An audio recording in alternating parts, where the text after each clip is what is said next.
All right. This is the coffee hour. Let me see. I I love seeing so many happy spaces on here. A little later in the hour, as this thing has evolved, it's become more like a weekly TV magazine show, which is a little bit stiff. We used to have a little more interchange among ourselves. So a little later in the hour, I'm going to turn to each of you and ask you what you're working on in the shop, or if you aren't working on anything, what you most recently worked on, or if you didn't work on anything for a while, what you're going to work on next. So before we get to that, just consider that yourselves, and I'll come around to you in a little while. Before I do, I'm going to tell you what's going to come up in the hour. I'm going to show you the new shop, the Kaufman shop space that the Ben and his son have kindly lent the Lancaster Club for our new meeting space. I've got a short video of that. Then I'm going to show you about a 10 or so minute clip of the Saturday wood deal that went down among the Lancaster Club. And then I'm going to show you, I'm probably going to turn to Kai for his Christmas project. And then we'll talk about what you're all doing. Okay, I'm going to go to share the screen of the LAW new space.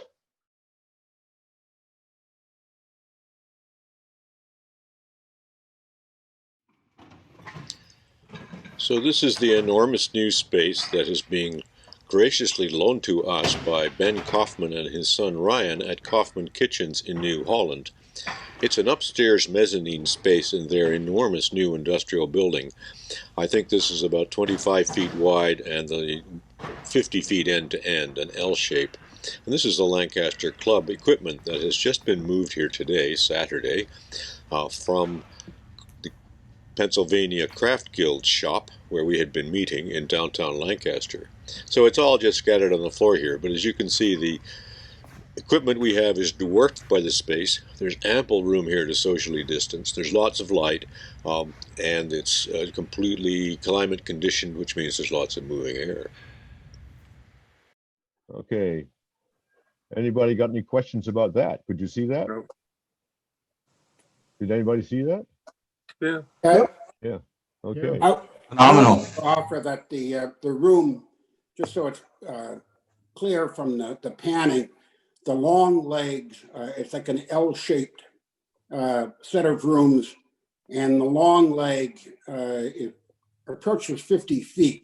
The short leg of the room is, I think, 31 or 32 feet, and each room is about 24 feet wide.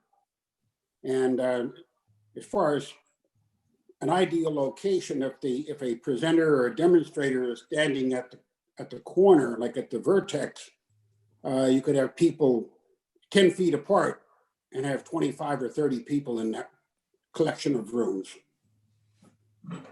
So it's a great space. All right. Since we're there, I'm going to show another video.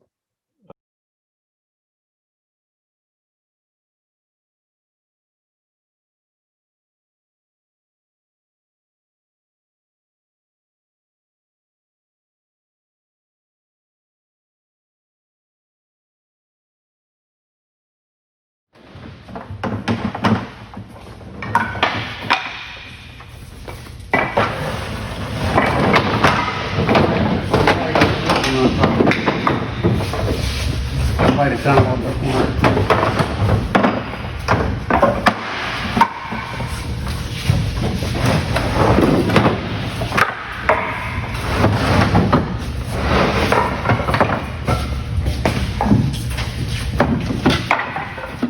Matthew can certainly attest to it, but he and I last week went over to E-Town, and there's a bit of a strange connection on that. I'll follow up with that in a minute.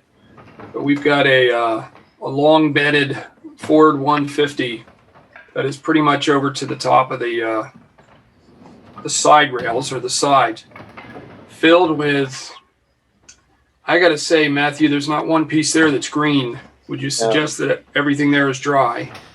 Absolutely.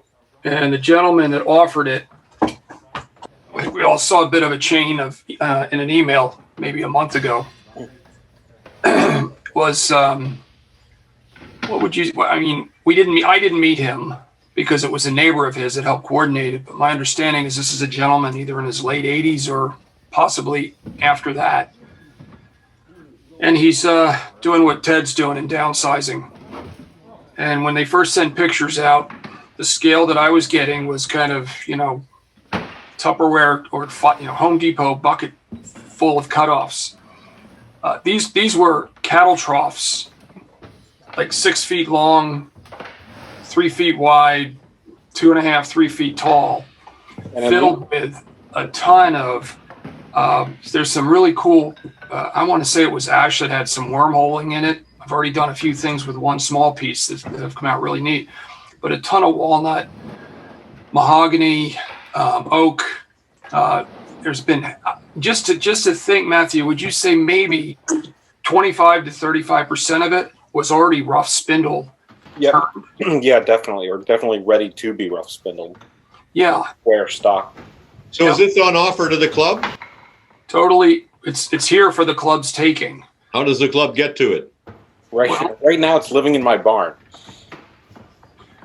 Where's your barn? Think about. Yeah. I live down in Conestoga, but the thought was, what do we want to do with this wood? Because they were generous enough to donate it to us or provide it to us.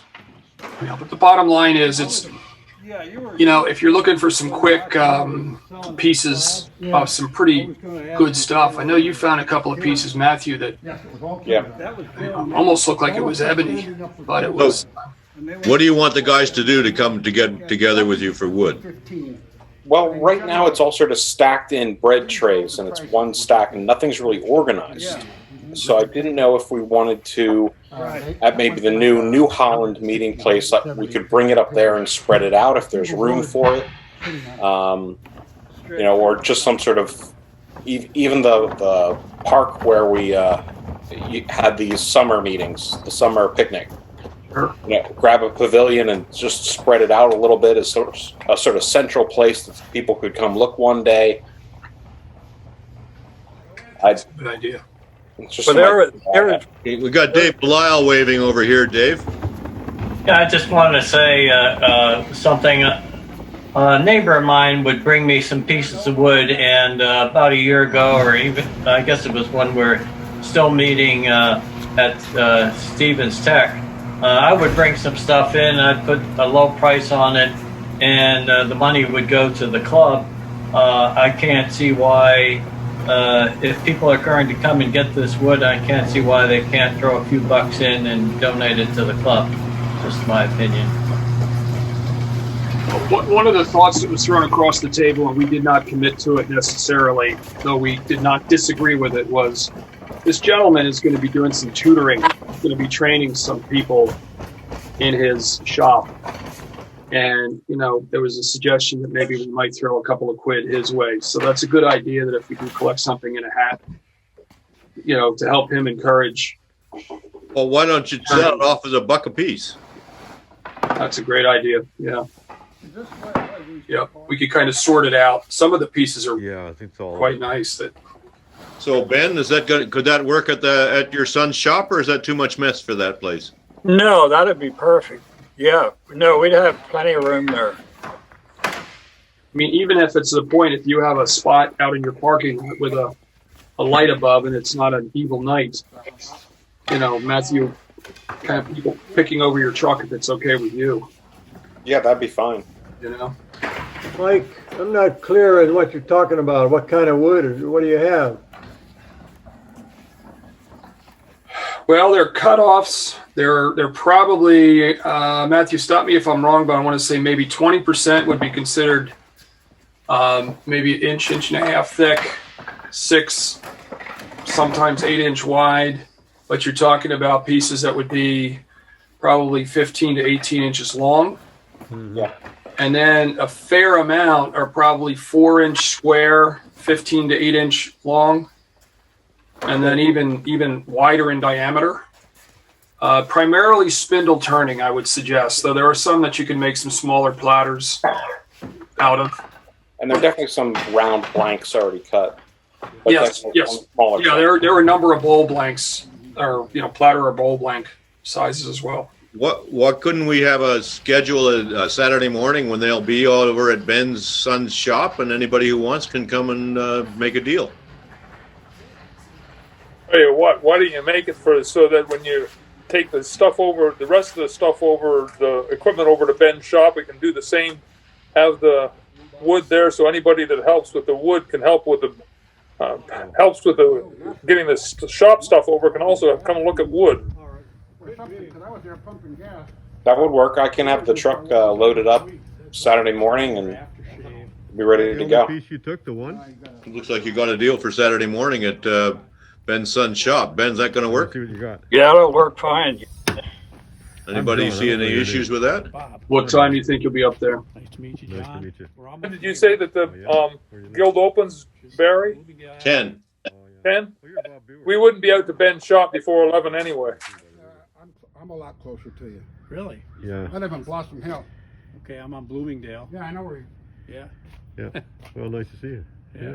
Nice to Nice meet little- you finally, nice other than little- on the TV screen. Nice little. Platters. Doug, Yeah. you got those from me, yeah. Is that right? Is Yeah. that where they're from? So he was I able still to have some get if somebody needs any. two 30-inch platters. There's a commission for the gentleman up in Lidditz, the shop that he sells in. Yeah. And he was showing me, he turned the headstock around on his Powermatic. And he was showing me, first of all, I'm interested in the grind, this bowl grind, because it's different. It's actually an offset grind. And then he squares off, literally squares off the ears. I thought, oh, that's a strange grind. I've never seen anything like it. Yeah. But if you looked at the tool, it's actually, this ear is lower than this ear. Yeah. Okay. And it's about, I want to say it's maybe a 45-degree grind around. And then, and if that's the ear, instead of being around, it's just squared off. Yeah. I said, well, what's the purpose? He said, oh, no, watch. Then he showed me. He's got these slabs. On the edge, they're almost 1/8 inch thick. Yeah. And he's making platters. 30-inch, yeah. 30-inch platters, Yeah. yeah. I think 30 and 28. Yeah. Yeah. One of them's got some bark on it. It's, it really looks pretty cool. He said, yeah, I got to keep that about 200, 250. I think he's turning outboard those too, isn't he? Yes, yep. Yeah. And we were doing the math on that, saying, when you got a 30-inch diameter and you're spinning that at 300, when you really think about it, that you do the circumference of that. Let's see, it's 30 inches, then pi. 70 miles an hour. It starts moving. Well, not only that, it's a lot of wood to remove. Yeah. I've turned big discs too. It's a lot. It's a lot. You think you're going to just zip through it. It's a lathe. It's fast, like all turning. Yeah. But in fact, there's a lot of wood to remove, and you're going to hack away for a while. And that's what he said. He says, you just got to take your time with this Just a thing. little, Just yeah. a little Plus bit it of bounces. Anything that Yeah. big, Yep. it Yeah. bounces Exactly against right. your Did you tools. see that lampshade I made No. a couple weeks? Well, I showed it on the Oh, you showed Oh yeah, I remember that. show Yeah. and tell. on a coffee thing? That was a 1/8 inch. Yeah. Really? Oh, it's about this high. Like that. What'd you turn it out of? Something like a poplar? Something Norfolk like- Island. Did you really? Yeah. With the knots in. Looks really cool. Wow. And that held together at 1/8 inch? Yeah. Yeah. Yeah. Good for you.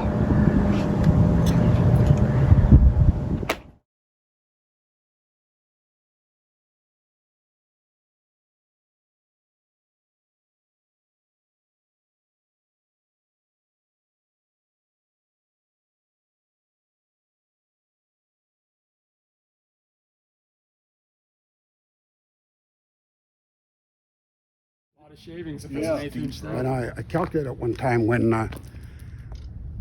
one of the many kickbacks I've had that struck me in the chest on my table saw, the tip speed on a 10-inch blade at a 3450 RPM table saw is right about 104 miles an hour.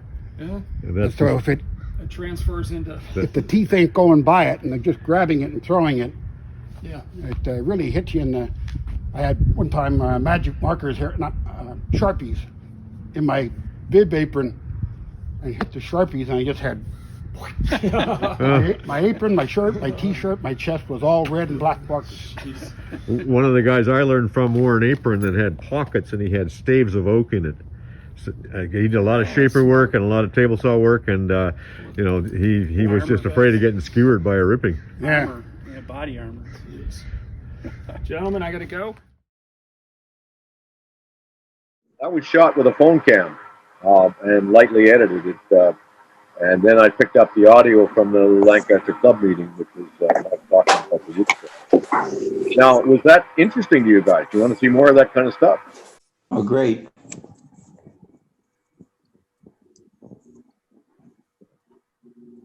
I would comment that the video is of very acceptable quality, but the sound sounds like it came through a tin horn.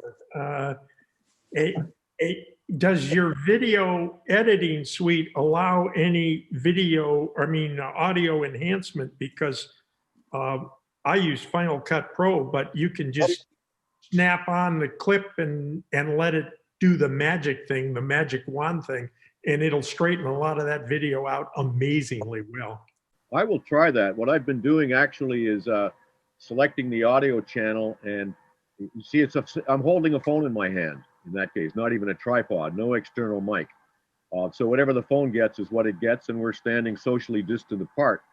So I bring the audio volume up, and I use the equalizer to emphasize voice, which is what makes it sound tinny. The next move on that would be to get some kind of a microphone on a stand, but I'm just not advanced enough for that yet. Yeah, or if you have a lavalier, you can just wire the guy or wire somebody and they just pass the little lavalier cord around. Yeah. You know, 6 guys standing around outside. I can see that it's possible. I can't see me being all that prepared all the time. Yeah. And if you noticed in those, the video I played for Susquehanna the other night, there was a lot of wind noise in my lavalier because I didn't have the little foam ball over the end of it. You can filter that out as well. I also found on one video, sometimes it gets a 60 cycle hum from everything that's going on in the room, and you can filter that out as well with a button. Yep. It's the irregular noises that you just can't get rid of. That you can't get rid of. Well. Yeah, John. Hello? Yeah, you might try an omnidirectional mic on a stand in the center of the circle of guys around it at equidistance. That might work. One of those and see if I can find something like that I could have on a lightweight mic stand and park it there and not have to worry about sound, because right now the sound is a horror. You can buy these little shotgun mics, and they have a great big thing over the end of them that keeps it, but these are $50-$60 now, and they're very good. Well, they got to be Bluetooth too to work Bluetooth to the phone, because I'm not going to be able to, deal with a wire trailing around. That's just a recipe for dropping the phone on the cement. Anybody else with a comment on that? John, one of the things that I found on eBay is this. It is a cell phone holder. It has a 5-inch socket of threads on the bottom, fits in a tripod. But what they recommend you do is to hook a bit of a stud coming out of a PVC tube, and then on the other end, which is about 2 feet long, put a light dumbbell, like about 5 pounds worth of weight on it. It makes almost like a steady cam. I've been using a very heavy Gitzo tripod with a wooden holder on it that I made that holds the phone pretty steady. I did not have it for that video. I was hand holding because I went there to the wood deal and then say, hey, I could take pictures of this. So I did. It wasn't like it was a planned event. But now what I've begun doing is carrying my tripod with the wooden holder in the car. And that works pretty good, as you'll see on some of the videos that are going to come by in the next while. In fact, Doug's platter came up in there, and I've got about 40 seconds of Doug's platter that I'd also like to show you if I can get to it pretty quick. I'm trying to learn how to be slick about doing this too, so just bear with me, please.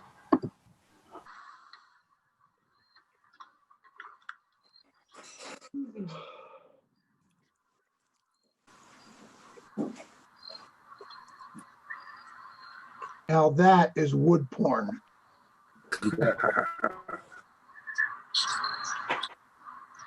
Thanks. That- that's the-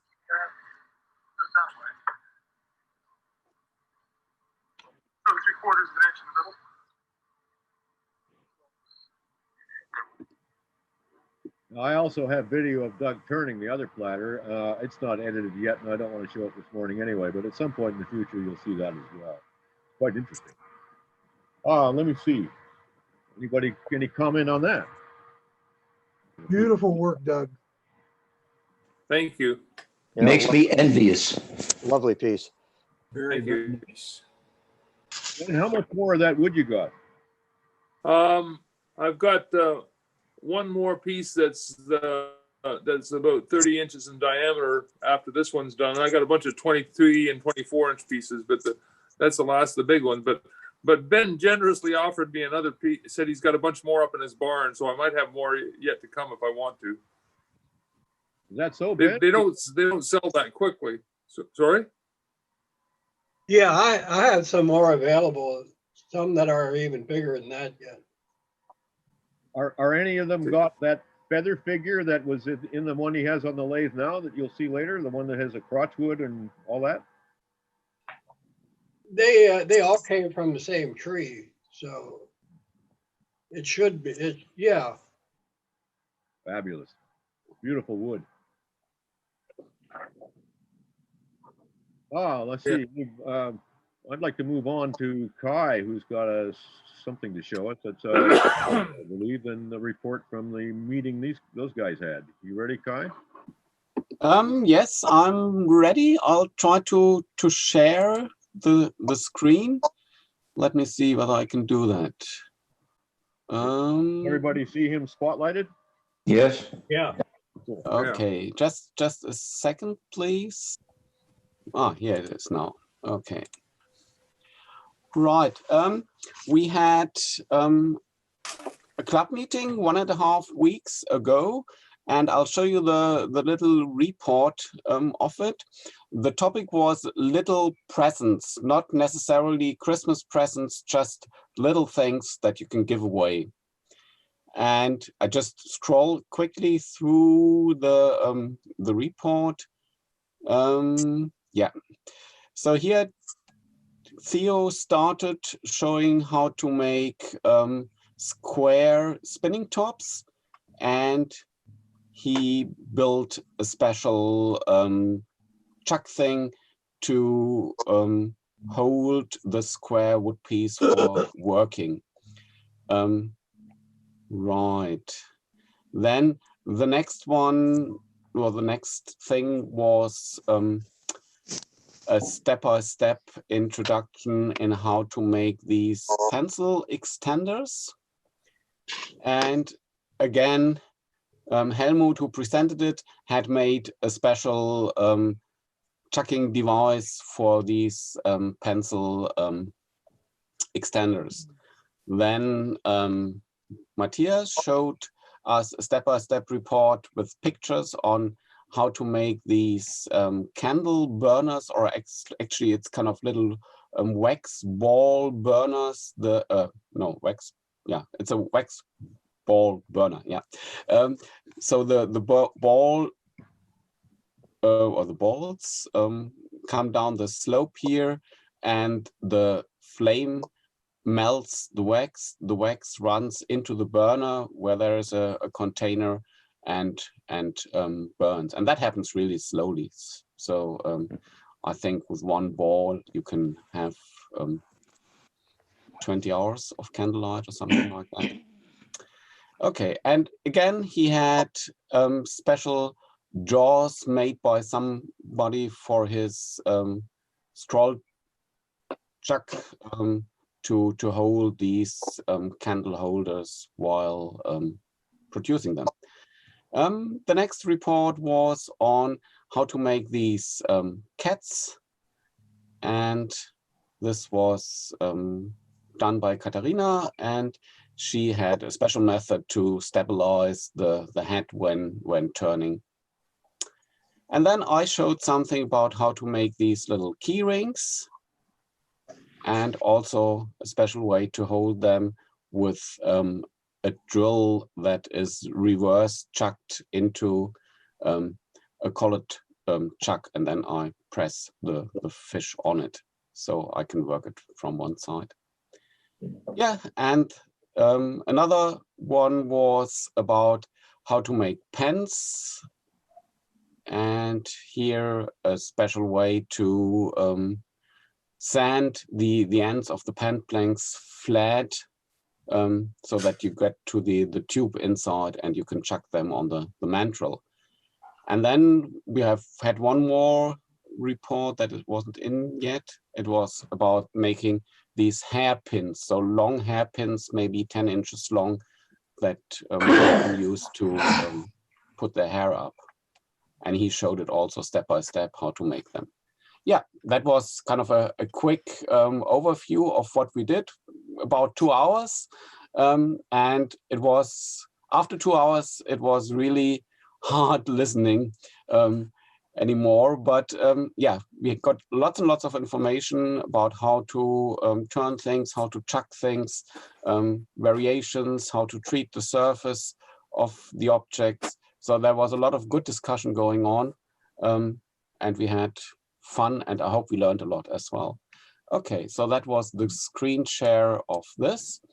And if you like, I could show you just as an example how I made these little fish keyrings in a series of step-by-step photos as well.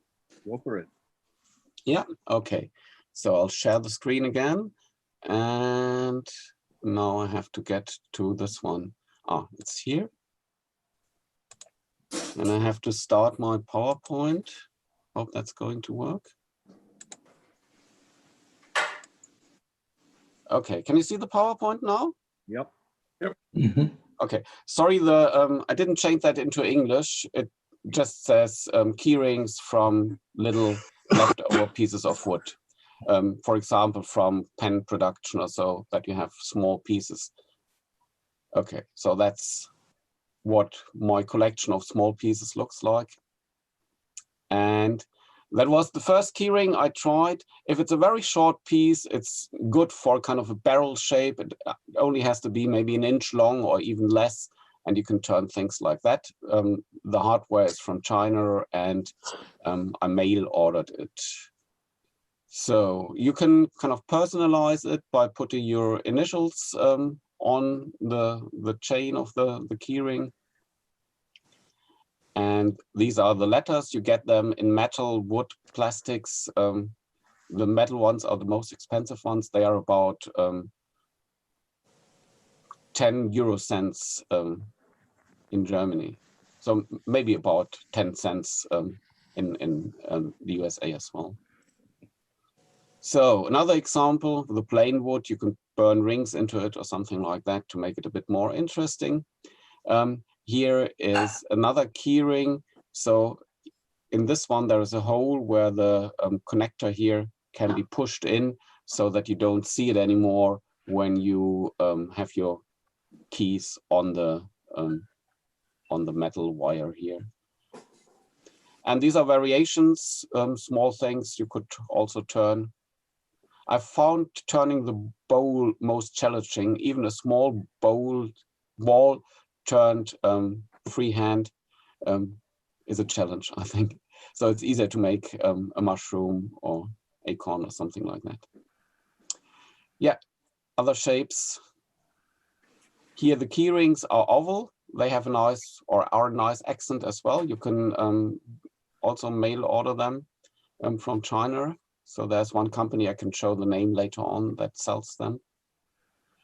And even if you have little cut-offs about this size for keyrings, you don't have to throw them away. You can also chuck them between centers and then turn shapes like this tree here. It's all turned, it's not cut out. So I chucked a rectangular piece like that, about maybe 1/4 inch thick or a little bit thicker, between centers, and then I turned the stem and also the shape of the tree. So that's the original surface of this little piece, and then on the other side the same. Okay, and here's how to make them. An easy example. First, I drill a hole through the cutoff. Then I chuck it between centers. And here you can already see that my hole ran off center. So, but that doesn't matter a lot because when you turn it round, you lose a little bit of wood, but you can still make it into a round shape. So now I've got the round cylinder as a starter. And I took the measurements from another fish that I turned previously and marked it on the wood. With the fish, it's important that you leave a little bit of waste wood here at this end and also at this end, because when you do the turning, you don't want to turn into the center here. That is a center that doesn't turn, so a fixed center, and all that kind of holds the workpiece is the friction between, or drives the workpiece, is the friction between the center and this little wood cylinder, and then the friction on this side as well. Okay, then I took a parting tool, marked my, or kind of cut my low points and cut the ends. Then I took a gouge and turned the shape. I normally don't hold it like that, but I had to hold the camera in one hand for taking this photo and the tool in the other hand. So that's a bit awkward tool position. And then I turned or cut the tail of the fish. Again, the tool position isn't good. This bit here shouldn't touch the wood, but it should kind of only cut at the point here. Okay, after that, I did some sanding and marked the line where the eyes of the fish are going to be so that I can keep them in one plane. And then, oh, go back. This is going to be the tail of the fish. I wanted to have it flat, so I sanded it away here to make it flat. And then I put it between the centers again to do a little bit of a finishing cut to match the surfaces here, and some sanding so that I've got a nice smooth shape. Okay, I burned the holes on the previously marked line with a wood burner, and then I took a drill, reversed it and chucked it. I tried to also chuck a little bit on this piece that has got no cutting edges on it. And then I pushed the fish onto it to hold it. You could also turn a wooden mandrel, of course, that you push the fish on, but that is the quickest method. And I have got drills that go up in steps of 1/10 of a millimeter. So if I drill 3.5 millimeters, for example, and that doesn't hold it, then I use a 3.6 millimeter drill and press it on that one.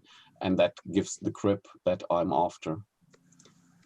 So, and with holding it like this, you can very gently remove the wood here with a chisel, and then sand the fish tail.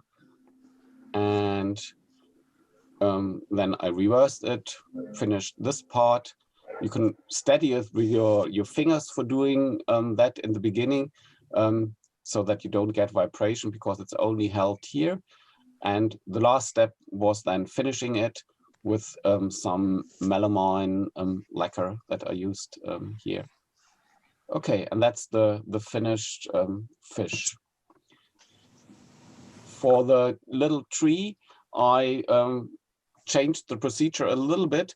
So here, I didn't drill the hole first, because with this flat piece of wood, if the drill runs out of center, it's no good. So I just marked the ends here, then without a hole, held it between the fixed center and the revolving center, did the turning of the shape, And then in the end, I did the drilling by putting a drill chuck into the spindle and used the fixed center on the tailstock, and then wound the tailstock wheel to push the tree into the drill. And I drilled halfway through, reversed the tree, and then I drilled from the other side here. And I was lucky the two drill holes met in the middle or somewhere inside the tree, so that I could use that to put the leather through it. And the hardware is from Doreen Beats, a Chinese online dealer in jewelry hardware, that you can buy leather strings and key rings and whatever. They have a very good website. Sometimes it's a bit hard to find stuff on there because it's so much they offer, but they have very competitive prices, and they ship directly from China. So it's really cheap, and they also ship small quantities to Germany. And the postage, if you buy from Germany, is also always included in the price, so you know what you pay for. Okay, that's it. Thank you. Thank you. Thank you. Any questions for Kai? You're welcome. Yes, thank you, Kai. Any questions? All right. I've got some more things. Hello? John, you have to get your audio back. You're very muffled. I don't know which Well, that's channel because you're I had to switch to audio through the computer. I was doing audio through the headphones before. I'll just talk louder is the best I'm going to be able to do. I'll get this sorted out for next week. What I didn't understand was I had audio through my headphones and an iPad standing alongside. When I went to share a video, the audio stream was not connected, and I didn't understand that. I discovered that as we went. So every time we do one of these, it's a new problem.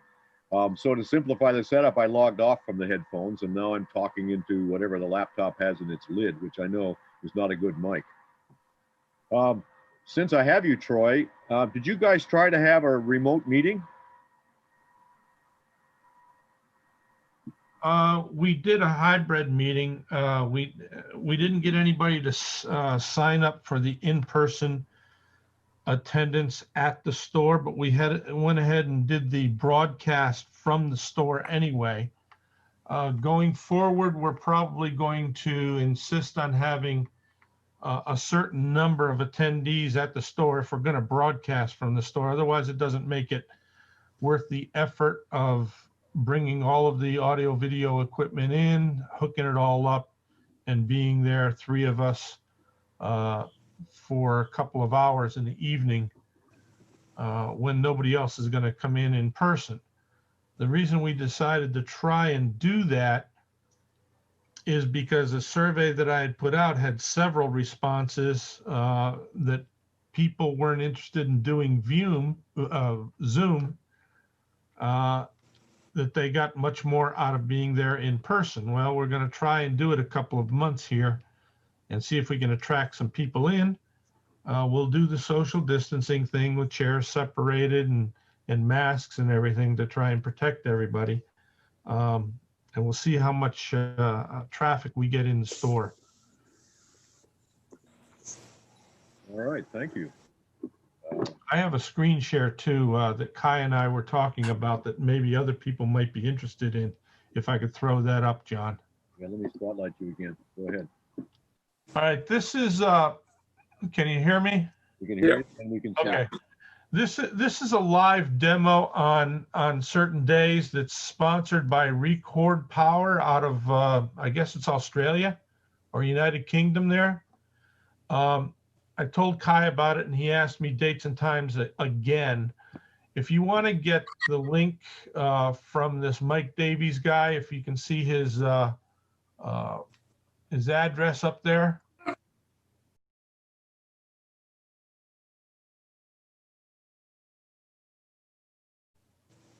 This is the dates and times Kai, you'll have to work off from the United States times. It doesn't look like they have European times on here for a separate demo. Okay, I'll have a look. I'll work it out. Okay. Tomorrow night is the United States, Canada area. And this guy, Theo Haralampau, his workshop's in Brisbane, Australia. He'll be doing a platter. Okay. His other demos in the past are recorded and you have access to them. All you have to do is ask this Mike Davies guy for the link for the website where they're posted. So if you're interested, this is my link right here. All I have to do is click on that and it takes me to the Zoom broadcast. Send him an email, ask him for the link for the video session with Theo, and he'll send it to you. I'll put this out in the chat in the meeting follow-up from today. Okay. Okay, I'm going to stop your share, and I'm going to take the spotlight off of you. Okay, thank you. You're welcome, Kai. Next, we got Randy. Randy, you standing by there? Where are you? Yep, I'm here. Okay, I got to find you to spotlight you. There he is. Okay. Last Saturday, we did a build of some wood burners. These are similar to the wood vaporizer that Graham Priddle talked about several years ago. They don't make that charger anymore. This is a charger. It's a 50 amp charger from Harbor Freight. Right now, they are on.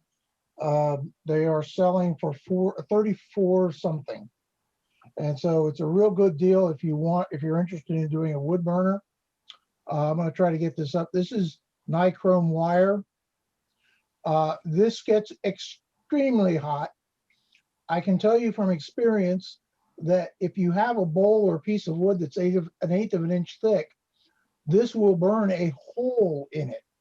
I've not tried to do piercing with it, but I think you probably could. Can you control the heat? Is there a dial there somewhere? Yes. On the side here, the way this works is you take this thing apart, you pull out most of the guts, and then you mount a dimmer switch on the side here. This controls the power, and it's push on, push off.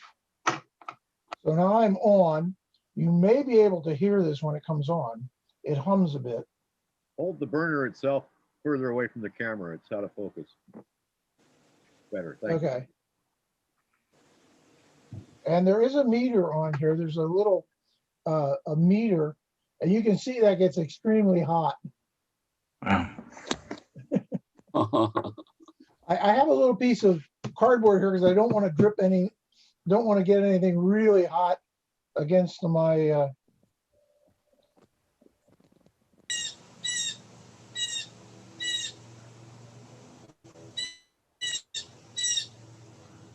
and so now I have really a vaporizer that can vaporize wood. They don't make the one that Graham Priddle shows on all his YouTube videos. They don't make that. It's a Napa charger. I have one of those, but they don't make them anymore. One of the things that I did, and I'm going to turn this off so it cools off. You press this in order to turn the thing off. One of the things that I did is rather than use a phono connector, a 1/4 inch phono connector, I found they tend to get really hot when you use them. And so what I use is dual banana connectors. These do not get hot. And also the handpiece actually stays a little cooler too. The little connectors there on the end that join the actual wire to the burner are international terminal strips.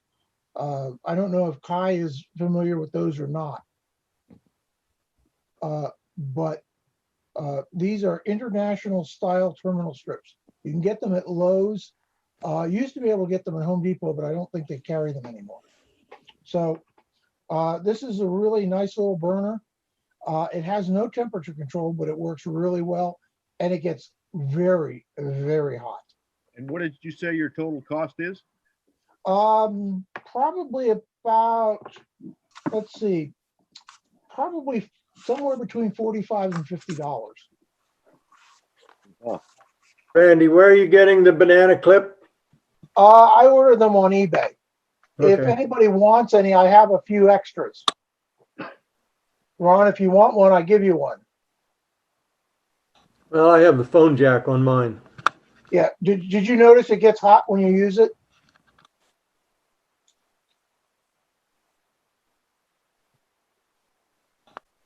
Randy, while we have you there, what are you working on besides that right now?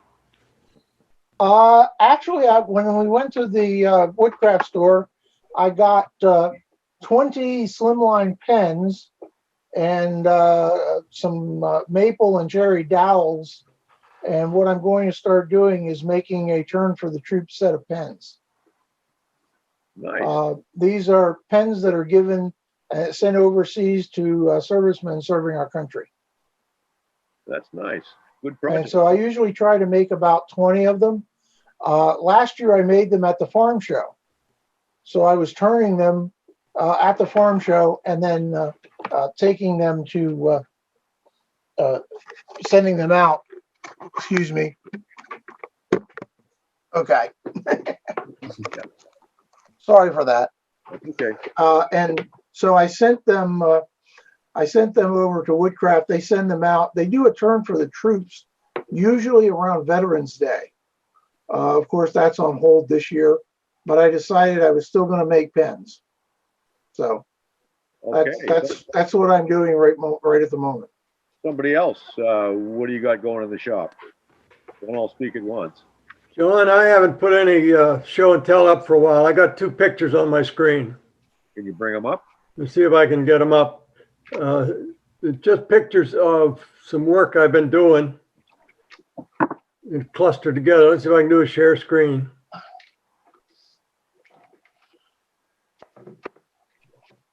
All right, you got that? We got it. There's 4 cherry bows there. The big round one is 13 by about 5. The smaller one's a core out of that, about 11 inches.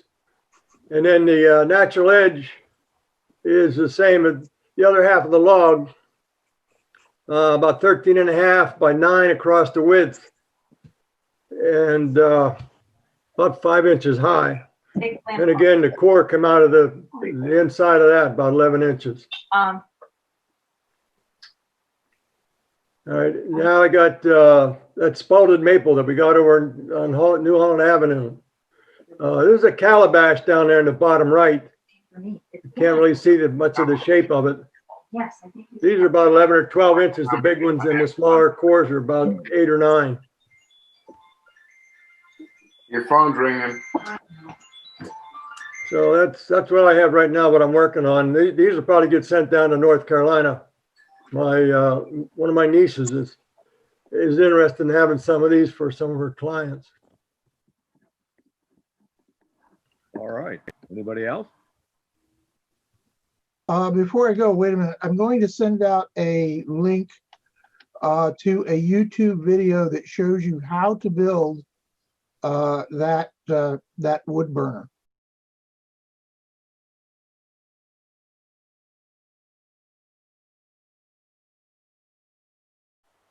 Yeah. So send it to me and I'll put it out. That's why I put out a follow-up email every week, which I'll do tomorrow. I'll also include in that links to the videos of this hour that'll be public links now, and you can pass them on. They'll be findable from the LAW website, and that's LancasterAreaWoodturners.org. They'll also be findable on my own YouTube channel. I didn't know I had one, but it turns out I do. Anybody else you want to say what it is you're making right now? Or else I'll start asking people. I got something here, John. Okay. I'm going to shoot your logs next time, Mark. So that's fine. So I don't have any special hollowing equipment, but I wanted to try playing with a hollow form. So this is some of our cherry I got to find you so I can. Oh, okay. There you are. I got to spotlight you for everyone. All right. Yeah. Okay. So we don't have any special hollowing equipment, but I wanted to try playing with a hollow form. So this is some of our cherry, some rosewood, and this is Lancaster ebony. It's not quite finished yet because I'm waiting on some inlay to come because I want to put some inlay in the top. Nice. Thank you. Did you do that in 2 halves? I did. Yeah. Because the advantage of that is you can finish the inside. That always raises a question when you see that small hole in the top. How did you finish that inside like that? Anybody else got a quickie?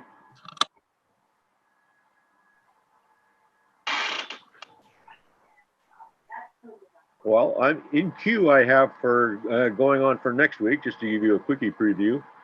We did a wood visit to Bill Patkowski's shop. He's not on this week, so we're going to show it next week when he's back. It's like the other wood tours we did with Angelo and Ted Rasmussen. It's like, okay, so cough it up, show us your wood. Made a nice little 10-minute video, which you'll see next week. We also have video of Doug making his enormous platter, which I think that might be ready for next week as well. We have standing by also, Mark has photos of their logging expeditions, and Ernie has a new video that he's made for, I guess it's Woodworker's Journal, which I think we'll also see next week because we're coming right up on the hour. It's 10:59, it looks like to me. So, John, Doug here. If you're going to do that video, I suspect I'll have that platter finished before next week. So I'll take some pictures to show the finished product as well. Cool. Anybody else? If you want to show pictures, you can share them from your own screen, or you can send them to me and I'll share it. As we've seen, none of us is any better at this than anybody else, and there's a bunch of fumbling around, but we're getting better at it. We're learning how to do it. I've got something. I'm a relative novice. This is Bob, compared to the rest of you folks, but I tried something a little bit different here. See if I can turn this around.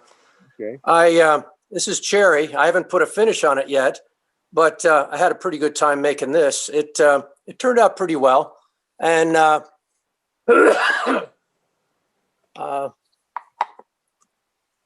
I made this one as well. These are both cherry. What are they for, Bob? Well, this one here, I don't know if there's any Catholics in the crowd, but I was thinking that maybe this one here might be something that you could hold your rosary in. It's pretty deep. It's probably bigger than you need, but I don't know what size rosary might be going in. And I thought that might be nice. I just started these out making boxes. This was originally, this one here was going to be for my granddaughters for Christmas, and I'll see if I can make another one to match it since they're twins. I don't want any squabbling down there, but no, the boxes are turning out pretty well. But like I said, I don't have any finish on these yet. This is just the cherry that came down in our front yard a couple years ago, and I'm just using up the wood. Yeah, we definitely, when you do that, make sure you document where the tree came from, because your family will be interested in it. Yeah, I did some earlier when I did my video for John a while back. I made some stuff from a cherry tree that came from my wife's parents' yard, and it's nice to have something that's meaningful to the people you give it to, that where they used to live. So yeah, thank you for that advice. I'll see if I can get that on there. That's a good point. Now, do you just log that, or do you put it on the item itself, or what? I'd put it right on if it was significant. Depends. Sometimes I will add an extra written copy. Sometimes it will be on the bottom. It just depends on the I item. usually burn it into the bottom myself. Yeah. Well, my son was kind enough to get I don't know what to call it, like a brand, if you will. He designed it for me, and we worked together on it. And it should be coming in the mail soon, where you actually just burn it into the bottom. So I'm looking forward to that as well. But I guess I could put more information, write it on the bottom with my burning tool. Yes, you could. And you could follow Randy's instructions and make your own burning tool if you don't have one. I think I'll keep working on my turning for now. Could I just add that? Practice. Could I just add practice with branding art? Before you leave, could I just add that you tend not to lose the burning message on the bottom. If you put paper with it or something like that, it can be misplaced. And 25 years from now, people can have two different things. So burning it on the bottom is a much safer way of keeping the information for posterity. Okay. Good idea. And on that note, all y'all, I'm going to end the meeting for all since it's after 11 o'clock. See you next week. Hey, take care, everybody. Thanks once again. Nice hour. Auf Wiedersehen. Yeah, Auf thanks, Wiedersehen. guys. Bye, everyone. Tschüss. Thank you.